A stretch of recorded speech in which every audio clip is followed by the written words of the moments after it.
자카르타의 숨막히는 열기가 캄풍라와를 질식시킬 듯 내리쬐고 있었다.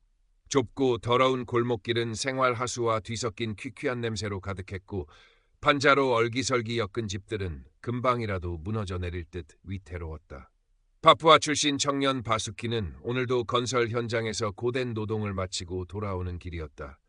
그의 검은 피부와 곱슬머리, 남루한 옷차림은 이곳 빈민가에서도 이질적인 존재감을 드러내며 사람들의 경계심 어린 시선을 받곤 했다. 이마에 맺힌 땀방울을 거친 손등으로 훔쳐내며 그는 하나뿐인 여동생 시티가 기다리고 있을 허름한 집으로 발걸음을 재촉했다. 시티는 태어날 때부터 몸이 약해 약을 달고 살았고 바수키가 버는 하루벌이는 늘 빠듯했다. 그날 밤도 여느 때와 다름없이 시티의 약값을 걱정하며 뒤척이던 바수키는 잠시 바람을 쐬러 밖으로 나왔다. 캄풍 외곽, 버려진 창고 근처를 지나던 그의 눈에 심상치 않은 광경이 들어왔다. 지역 유지로 보이는 기름진 얼굴의 남자와 깔끔한 제복 차림의 경찰관이 은밀히 이야기를 나누고 있었다. 경찰관은 하르조 경이었다. 바수키는 본능적으로 몸을 숨겼다. 두 사람 사이에 오가는 두툼한 봉투, 그리고 만족스러운 듯 고개를 끄덕이는 하르조 경의 얼굴. 바수키는 자신이 봐서는 안 될 것을 봤다는 생각에 심장이 세차게 뛰었다. 하르조 경이가 스치듯 바수키가 숨은 쪽을 바라보는 것 같았지만 다행히 어둠 덕분에 발각되지는 않았다. 그는 쥐 죽은 듯 숨어 있다가 두 사람이 사라진 뒤에야 황급히 자리를 떴다. 불안감이 엄습했지만 당장 내일의 생계와 시티의 약값이 더 급했다. 애써 그 밤의 기억을 지우려 하며 그는 다시 잠을 청했다. 며칠 뒤 캄풍라와에 큰 불이 났다. 낡은 집들이 순식간에 화마에 휩싸였고 사람들의 비명과 울음소리가 밤하늘을 갈랐다. 다음 날 아침 잿더미가 된 빈민가에 하르조 경위가 나타났다. 그의 날카로운 시선이 주민들을 훑었고 이내 한 명을 지목했다. 방화범은 파푸아 출신 바수키다. 그놈이 불을 지르고 귀중품을 훔쳐 달아났다. 하르조의 목소리는 확신에 차 있었고 그 어떤 증거도 제시되지 않았다. 바수키는 그 순간 모든 것을 깨달았다. 이것은 명백한 함정이었다. 그날 밤에 목격자를 제거하고 동시에 자신의 부패를 덮으려는 하르조의 계략이었다. 경찰들이 들이닥치기 직전 바수키는 잠든 시티를 흔들어 깨워 친구 라흐만의 집으로 급히 피신시켰다. 라흐만, 시티를 부탁해. 난 가야 해. 절박한 그의 목소리에 라흐만은 말없이 고개를 끄덕였다. 바수키는 그렇게 하룻밤 사이에 방화범이자 절도범으로 낙인 찍힌 채 도망자 신세가 되었다. 그의 얼굴이 담긴 수배 전단에는 흉악범 파푸아 출신 바수키라는 붉은 글씨가 선명했다. 바수키의 도주 생활은 처절했다. 라흐만이 몰래 가져다주는 약간의 음식과 물로 연명하며 그는 버려진 건물이나 다리 밑을 전전했다. 그의 검은 피부와 곱슬머리는 어디서든 눈에 띄었고 사람들은 수군거리거나 대놓고 손가락질하며 그를 피했다. 하르조는 캄풍라와 전체를 샅샅이 뒤지며 바수키를 찾았고 그를 숨겨주는 자는 공범으로 처벌하겠다는 협박도 서슴지 않았다. 바수키는 낮에는 숨어 지내고 밤에만 움직이며 자신의 결백을 증명할 방법을 찾으려 애썼다. 하지만 가진 것 없는 이주민 노동자에게 세상은 너무나 차갑고 거대한 벽이었다. 가끔 라흐만을 통해 듣는 시티의 소식은 그의 마음을 더욱 무겁게 짓눌렀다. 오빠가 흉악범으로 수배되었다는 충격과 불안감에 시티의 병세는 날로 악화되고 있었다. 바수키는 몇 번이고 자수할까 고민했지만 하르조의 소나기에 들어가는 순간 모든 것이 끝장이라는 것을 잘 알고 있었다. 그는 이를 악물었다. 어떻게든 살아남아 하르조의 비리를 밝혀내고 시티에게 떳떳한 오빠로 돌아가야 했다. 그는 과거 하르조에게 밉보여 좌천당했거나 억울하게 해고당한 전직 경찰이 있다는 소문을 듣고 수소문하기 시작했다. 위험을 무릅쓰고 찾아간 몇몇은 문전박대를 하거나 혹은 하르조의 보복이 두려워 입을 다물었다. 절망감이 밀려올 때쯤 그는 우연히 한 노인을 만났다. 과거 작은 노점을 운영하다 하르조에게 상납을 거부했다는 이유로 모든 것을 빼앗기고 거리로 나앉은 사람이었다. 노인은 바수키의 이야기를 잠자코 듣더니 떨리는 손으로 작은 쪽지 하나를 건넸다. 이 사람을 찾아가 보게. 어쩌면 도움이 될지도 모르지. 쪽지에는 이름과 함께 허름한 변호사 사무실 주소가 적혀 있었다. 변호사 사무실은 먼지 쌓인 서류 더미로 가득했다. 젊은 변호사 아디는 바수키의 이야기를 반신반의하며 들었지만 그의 절박한 눈빛에서 진실의 편린을 읽었다. 아디는 인권 문제에 관심이 많았지만 거대한 경찰 조직, 특히 하르조와 같은 부패한 권력에 맞서는 것은 계란으로 바위치기라는 것을 알고 있었다. 당신을 믿는다고 해도 하르조 경위를 이길 증거가 없어요. 목격자 진술만으로는 부족합니다. 아디의 말은 현실적이었지만 바수키에게는 한 줄기 빛과 같았다. 적어도 자신의 이야기를 들어주는 사람이 있다는 것만으로도 작은 위안이 되었다. 한편 캄풍라와에서는 하르조의 강압적인 수사가 계속되었다.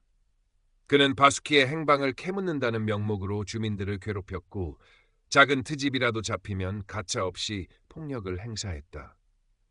처음에는 바수키를 의심하고 배척했던 주민들 사이에서도 점차 하르조에 대한 반감과 공포가 커져갔다. 몇몇 용감한 주민들은 몰래 바수키에게 음식과 물을 가져다 주거나 경찰에 동태를 알려주며 작은 연대의 손길을 내밀기 시작했다. 그것은 절망 속에서 피어난 작은 희망의 씨앗이었다. 하르조는 바수키가 쉽게 잡히지 않자 더욱 초조해졌다. 그는 바수키의 가장 약한 고리인 시티를 이용하기로 마음먹었다. 어느 날 라흐만이 창백한 얼굴로 바수키를 찾아왔다. 바수키, 큰일 났어. 경찰들이 시티를 병원에서 데려갔어. 하르조가 시티를 보호한다는 명목으로 사실상 인질로 잡은 것이었다. 바수키는 하늘이 무너지는 듯한 절망감에 휩싸였다. 여동생을 구해야 한다는 절박함과 하르조에 대한 불타는 분노가 그의 온몸을 휘감았다. 아디 변호사는 시티의 석방을 위해 법적으로 노력했지만 하르조는 교묘하게 법망을 피해가며 시간을 끌었다. 바수키는 더 이상 기다릴 수 없었다. 그는 직접 하르조의 비리를 입증할 결정적인 증거를 찾아야만 했다. 그는 과거 자신이 하르조와 지역 유지가 만나는 것을 목격했던 버려진 창고 주변을 다시 맴돌기 시작했다. 어쩌면 그곳에 무언가 단서가 남아있을지도 모른다는 신락 같은 희망 때문이었다. 며칠 밤낮을 잠복하던 바수키는 마침내 기회를 잡았다. 하르조의 부하로 보이는 인물들이 창고에 드나들며 무언가를 옮기는 것을 목격한 것이다. 그는 그들이 이를 비운 틈을 타 목숨을 걸고 창고 안으로 잠입했다.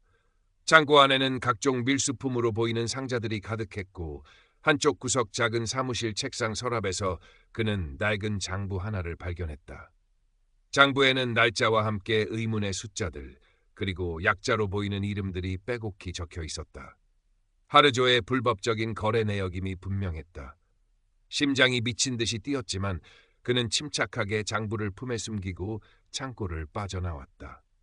장부를 들고 아디 변호사를 찾아간 바수키는 새로운 사실을 알게 되었다. 장부에 적힌 약자 중 하나가 최근 실종된 한 사업가의 이름과 일치한다는 것이었다. 하르조가 단순한 뇌물수수를 넘어 더 심각한 범죄에 연루되었을 가능성이 높아졌다. 아디는 장부의 내용을 분석하며 하르조를 워감할 증거들을 하나씩 찾아내기 시작했다. 바수키는 라흐맘과 함께 반격을 준비했다. 아디 변호사는 장부를 바탕으로 공식적인 수사를 요청하는 한편 바수키와 라흐만은 이 사실을 대중에게 알릴 방법을 모색했다. 그들은 작은 독립 언론사의 기자를 접촉했고 기자는 이 사건의 폭발력을 감지하고 익명 제보 형식으로 기사화를 준비하기로 했다. 모든 것이 조심스럽게 진행되었지만 하르조의 정보망 또한 무시할 수 없었다. 그는 바수키의 움직임을 어렴풋이 감지하고 최후의 발악을 준비하고 있었다. 캄풍라와에는 다시 한번 검은 그림자가 들이우기 시작했다. 하르조는 바수키가 자신의 비리 장부를 손에 넣었을지도 모른다는 불안감에 휩싸였다. 그는 더 이상 시간을 끌 수 없다고 판단했다. 캄풍라와, 전체를 봉쇄해 쥐새끼 한 마리 빠져나가지 못하게 막아. 바수키 그놈을 반드시 잡아들여. 그의 명령에 따라 중무장한 경찰 병력이 캄풍라와를 물샐 틈 없이 포위했다. 좁은 골목마다 총을 든 경찰들이 배치되었고 주민들은 공포에 질려 집 밖으로 나오지 못했다. 캄풍라와는 거대한 감옥처럼 변해버렸다. 바수키는 시티를 안전한 곳으로 피신시키는 것이 급선무였다. 아디 변호사가 인권단체의 도움을 받아 시티를 다른 지역의 보호시설로 옮기기로 했지만 그러기 위해서는 경찰의 포위망을 뚫어야 했다. 라흐만은 자신의 낡은 오토바이를 이용해 바수키와 시티를 태우고 캄풍을 빠져나가기로 했다. 독립언론사 기자에게는 장부의 사본을 이미 전달했지만 원본은 바수키가 가지고 있었다. 만약의 사태에 대비한 마지막 카드였다. 폭우가 쏟아질 듯 잔뜩 찌푸린 하늘 아래 세 사람은 비장한 각오로 움직이기 시작했다. 라흐만은 익숙한 골목길을 요리조리 피해가며 오토바이를 몰았지만 경찰의 수는 너무나 많았다. 결국 한 막다른 골목에서 그들은 경찰들에게 발각되었고 숨 막히는 추격전이 시작되었다. 빗방울이 거세지기 시작했고 흙탕물을 튀기며 오토바이는 위태롭게 질주했다. 바수키는 뒤에서 시티를 꼭 끌어안았고 라흐만은 필사적으로 경찰들을 따돌리려 했었다. 거기서! 바수키! 하르조의 목소리가 확성기를 통해 찢어질 듯 울려 퍼졌다. 그 순간 앞에서 나타난 경찰차가 그들의 앞을 가로막았다. 라흐만은 급하게 오토바이를 틀었지만 미끄러운 길에 그만 균형을 잃고 넘어지고 말았다. 바수키는 시티를 감싸 안고 굴렀고 라흐만은 다리를 심하게 다친 듯 신음하며 쓰러졌다. 경찰들이 순식간에 그들을 포위했다. 드디어 잡았군. 이 더러운 파푸아 쥐새끼. 하르조가 차에서 내려 비릿한 미소를 지으며 다가왔다. 그의 눈에는 승리감과 함께 참을 수 없는 경멸감이 어려 있었다. 장부는 어디 있나? 순순히 내놓으면 시티, 내 여동생의 안전은 보장하지. 바수키는 피가 흐르는 입술을 깨물며 하르조를 노려보았다. 내 놈 같은 악마에게 자비란 없다는 걸 잘 안다. 그는 품속에서 장부를 꺼내 높이 치켜들었다. 이것이 내 놈의 죄악이다. 이미 모든 것이 세상에 알려질 준비가 끝났다. 하르조의 얼굴이 일그러졌다. 입 닥쳐! 그가 손짓하자 경찰들이 바수키에게 달려들었다. 바수키는 격렬하게 저항했지만 수적으로 역부족이었다. 그 순간 라흐만이 고통을 참으며 바닥에 떨어진 돌멩이를 집어 하르조에게 던졌다. 하르조가 잠시 주춤하는 사이 바수키는 마지막 힘을 다해 외쳤다. 캄풍시장! 오래된 우물안! 그것은 장부 원본을 숨겨둔 장소였다. 아디 변호사와 기자에게 미리 약속해둔 신호였다. 하르조는 바수키의 외침에 얼굴이 새하얗게 질렸다.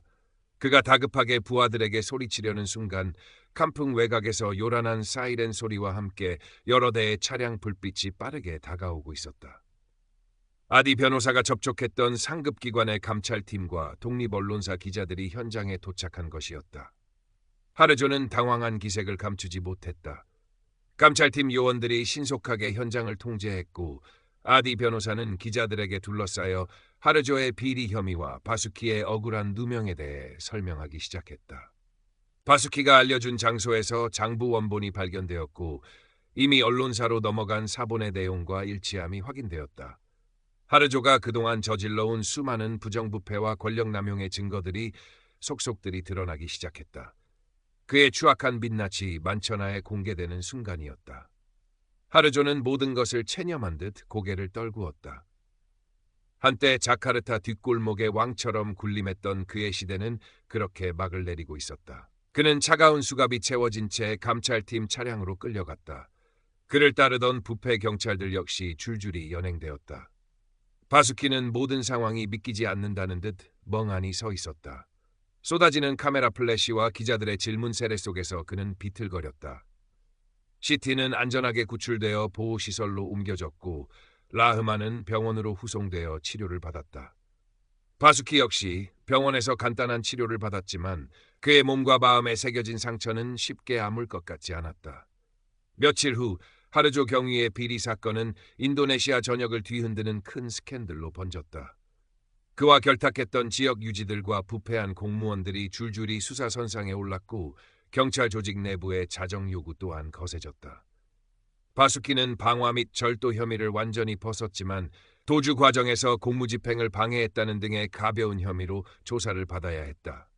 아디 변호사의 도움으로 큰 처벌은 면했지만 전과자라는 꼬리표가 그의 삶에 희미하게나마 남게 되었다. 가장 큰 문제는 사회의 시선이었다. 그는 영웅적인 내부 고발자로 칭송받기도 했지만 여전히 많은 사람들에게 그는 문제를 일으킨 파푸아 출신 이주민일 뿐이었다.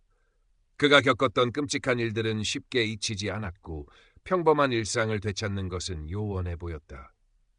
시티는 다행히 건강을 회복했지만 오빠가 겪은 일들로 인해 깊은 정신적 충격을 받았다. 예전처럼 밝게 웃는 모습을 보기 어려워졌고 낯선 사람을 보면 극도로 경계했다. 라흐만은 다리 부상에서 회복했지만 예전처럼 활기차게 거리를 누비지는 못했다. 그 역시 그날의 악몽에서 완전히 벗어나지 못한 듯했다. 시간이 흘러 모든 것이 조금씩 잠잠해졌을 때 바수키는 조용히 자카르타를 떠나기로 결심했다. 그에게 캄풍라와는 더 이상 편안한 안식처가 아니었다. 끔찍한 기억과 사람들의 시선이 그를 끊임없이 괴롭혔다. 그는 시티를 먼 친척이 있는 안전한 시골 마을로 보냈고 자신은 누구도 알아보지 못하는 먼 곳으로 떠났다. 몇 년 후 인도네시아의 한적한 해안가 작은 마을. 바수키는 알리라는 새 이름으로 살아가고 있었다. 그는 작은 어선에서 일하며 조용히 하루하루를 보냈다.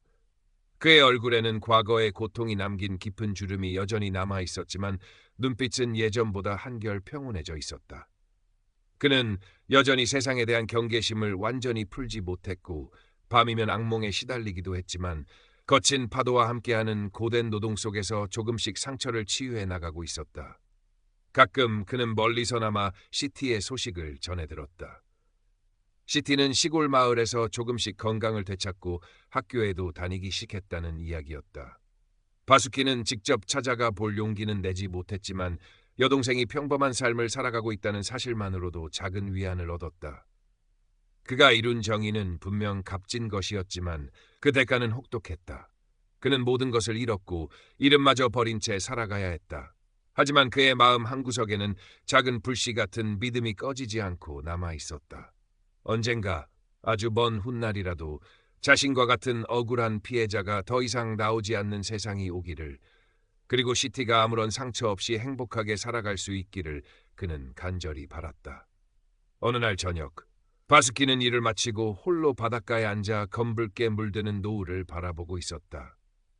그의 거친 손에는 낡은 나무 조각 하나가 들려 있었다. 그것은 오래전 시티가 고향 파푸아의 새를 떠올리며 서툰 솜씨로 만들어 선물했던 것이었다. 그는 조각을 가만히 쓰다듬으며 희미하게 미소 지었다. 그의 싸움은 끝났지만 그의 삶은 여전히 계속되고 있었다. 그리고 그 삶 속에는 비록 희미할지라도 정의와 희망이라는 이름의 작은 별들이 여전히 반짝이고 있었다. 그의 검은 피부는 이제 차별의 낙인이 아니라 강인한 생존과 순수한 영혼을 상징하는 듯 석양빛에 고요히 빛나고 있었다. 바수키의 이야기는 그렇게 한 개인의 처절한 투쟁이 어떻게 거대한 부패 권력에 맞서 작은 균열을 만들어냈는지, 그리고 그 정의의 대가가 얼마나 무겁고 쓸쓸한 것인지를 보여주며 조용히 마무리되었다. 그의 용기는 잊히지 않고 어딘가에서 또 다른 바수키들에게 작은 용기를 건네고 있을지도 몰랐다. 바수키가 떠난 캄풍라와는 한동안 뒤숭숭한 분위기에서 벗어나지 못했다. 하르조 경위의 몰락은 일시적인 해방감을 안겨주었지만 그가 남긴 상처와 불신의 그림자는 깊었다. 주민들은 여전히 경찰을 두려워했고 바수키의 이름을 입에 올리는 것조차 조심스러워했다. 하지만 변화의 바람은 아주 조금씩, 그러나 분명히 불어오고 있었다. 하르조와 결탁했던 지역 유지들 중 일부가 조사를 받게 되면서 그동안 억눌려왔던 빈민들의 목소리가 아주 작게나마 터져나오기 시작했다. 아디 변호사는 캄풍 주민들을 위한 무료 법률 상담을 시작했고 몇몇 젊은이들은 자체적으로 공동체의 문제를 해결하려는 움직임을 보였다. 바수키의 희생이 완전히 헛된 것은 아니었음을 보여주는 작은 증거들이었다. 한편 새로운 이름으로 살아가던 바수키, 아니 알리는 종종 과거의 기억에 사로잡히곤 했다. 특히 비가 쏟아지는 밤이면 하르조의 추격을 피해 캄풍의 미로 같은 골목을 헤매던 그날의 공포가 생생하게 되살아났다. 그는 잠에서 깨어나 가쁜 숨을 몰아쉬며 한동안 멍하니 어둠을 응시하곤 했다. 그럴 때마다 그는 시티가 선물한 낡은 나무 조각을 꺼내 만지작거렸다. 그것은 그에게 남은 유일한 과거와의 연결고리이자 그가 지켜냈던 순수함의 상징이었다. 어느 날 알리가 일하는 어촌 마을에 낯선 외지인들이 나타났다. 그들은 대규모 관광 리조트 개발 계획을 설명하며 주민들에게 어업권을 포기하고 헐값에 토지를 넘기라고 종용했다. 개발업자들의 뒤에는 지역 정치인과 유착한 듯한 검은 그림자가 어른거렸다. 주민들은 불안해했지만 거대한 자본과 권력 앞에서 무력감을 느꼈다. 알리는 그들의 모습에서 과거 캄풍라와 주민들의 절망을 보았다. 그리고 하르조와 같은 또 다른 탐욕스러운 얼굴들을 보았다. 그는 처음에는 애써 외면하려 했다. 더 이상 위험한 일에 휘말리고 싶지 않았다. 조용히 아무도 모르게 살아가는 것이 그의 유일한 목표였다. 하지만 밤마다 꿈속에서 시티의 겁에 질린 얼굴과 라흐만의 피 흘리던 모습이 그를 괴롭혔다.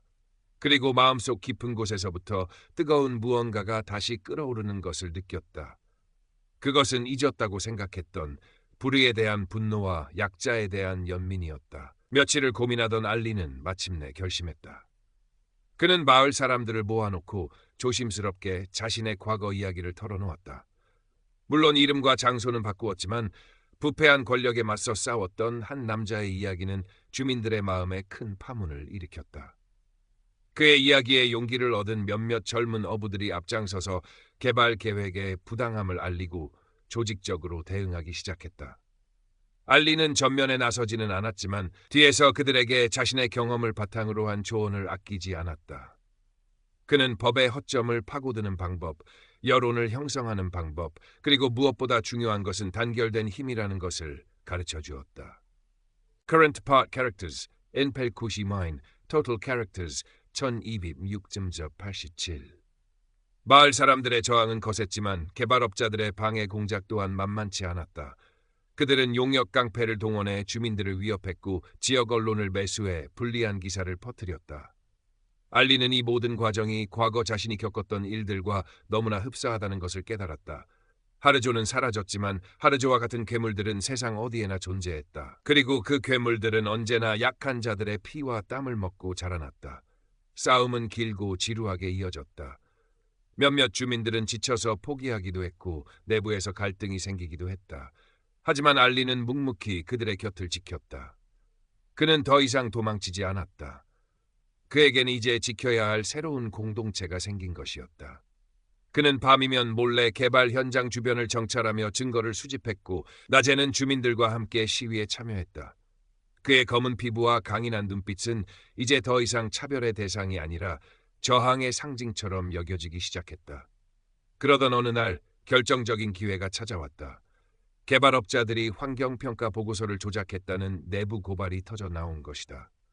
알리와 마을 사람들은 이 기회를 놓치지 않고 중앙정부와 환경단체에 이 사실을 알렸다. 전국적인 여론이 들끓었고 결국 정부는 리조트 개발 계획에 대한 전면 재검토를 명령했다. 그것은 완전한 승리는 아니었지만 거대한 골리앗에 맞선 다윗의 값진 승리였다. 마을 사람들은 환호했고 알리는 그들 속에서 조용히 미소 지었다.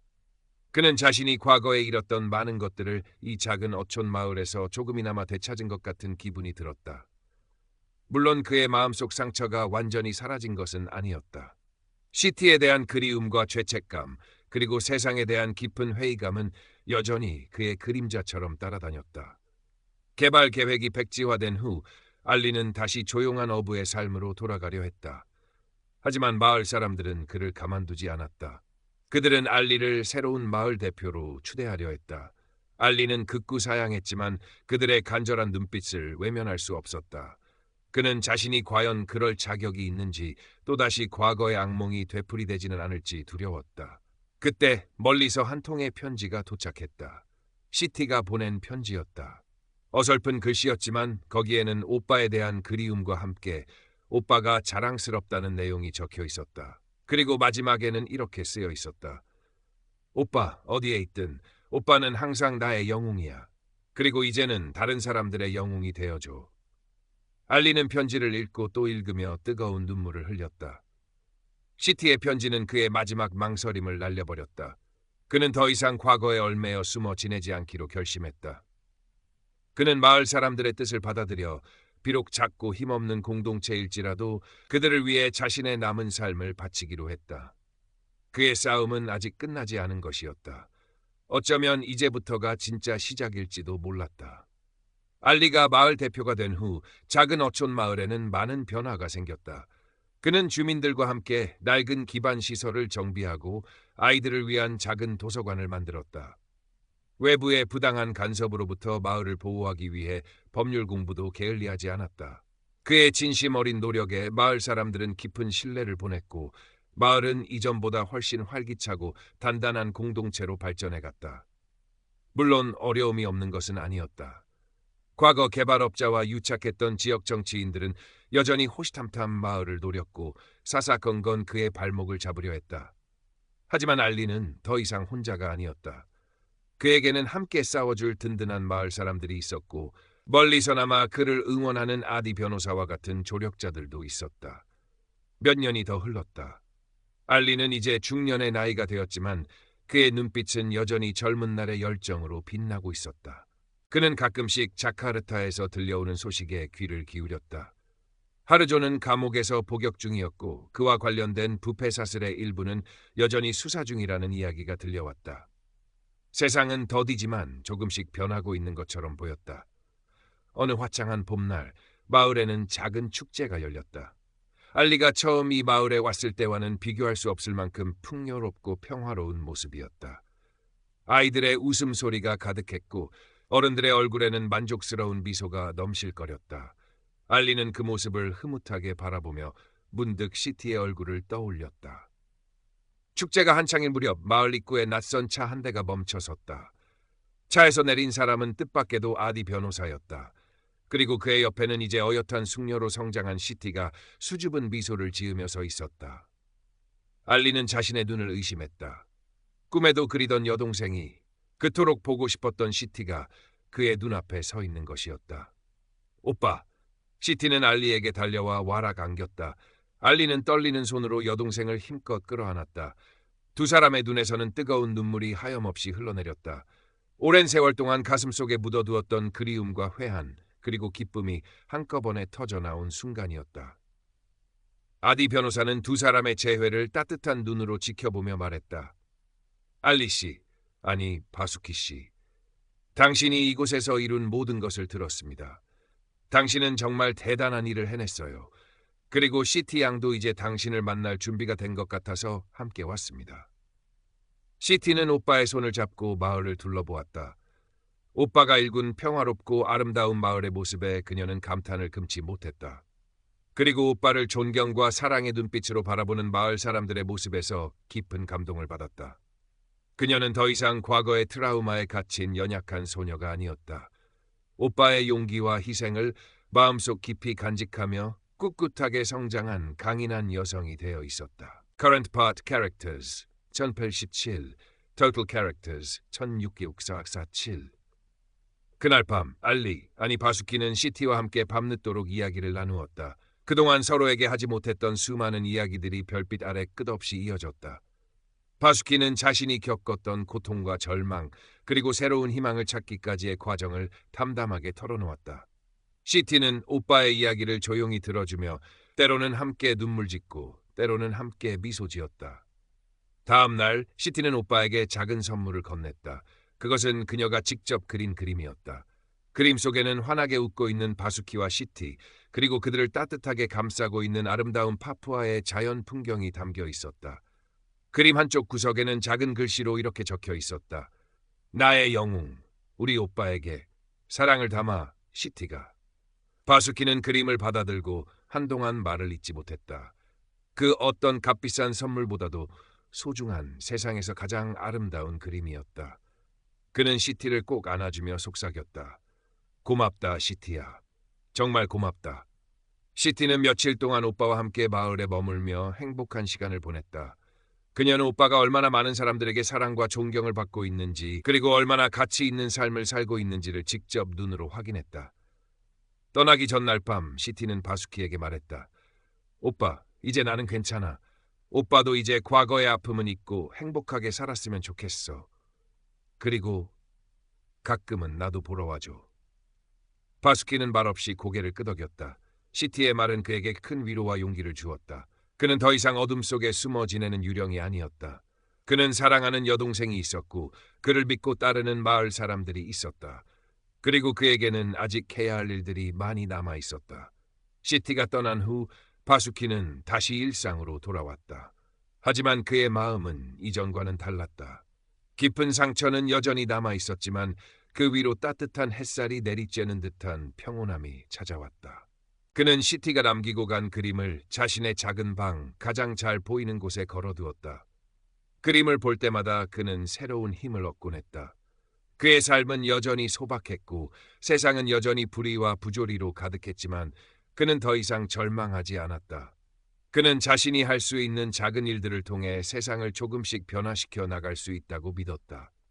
그의 검은 피부는 이제 자부심의 상징이었고 그의 거친 손은 따뜻한 연대의 손길이었다. 자카르타의 어두운 빈민가에서 시작된 한 파푸아 청년의 처절했던 싸움. 그것은 개인의 비극으로 끝날 수도 있었지만 그의 꺾이지 않는 용기와 주변 사람들의 작은 연대는 절망을 희망으로 바꾸어 놓았다. 정의는 때로 더디고 그 대가는 혹독할지라도 결코 사라지지 않는다는 것을 그의 삶이 증명하고 있었다. 바수키는 오늘도 작은 어촌 마을의 등대처럼 묵묵히 자신의 자리를 지키며 세상의 어둠을 밝히고 있었다. 그의 이야기는 그렇게 끝나지 않은 희망의 노래처럼 잔잔하게 이어지고 있었다. 세월은 다시금 강물처럼 흘렀다. 바수키는 백발이 성성한 노인이 되었지만 그의 눈빛만은 젊은 시절의 총기를 잃지 않았다. 그가 평생을 바쳐 일군 해안가 마을은 이제 인도네시아에서도 가장 살기 좋은 공동체 중 하나로 손꼽히게 되었다. 젊은이들은 더 이상 일자리를 찾아 도시로 떠나지 않았고 아이들은 안전하고 깨끗한 환경에서 마음껏 뛰어놀았다. 그의 이야기는 전설처럼 구전되었고 많은 이들에게 영감을 주었다.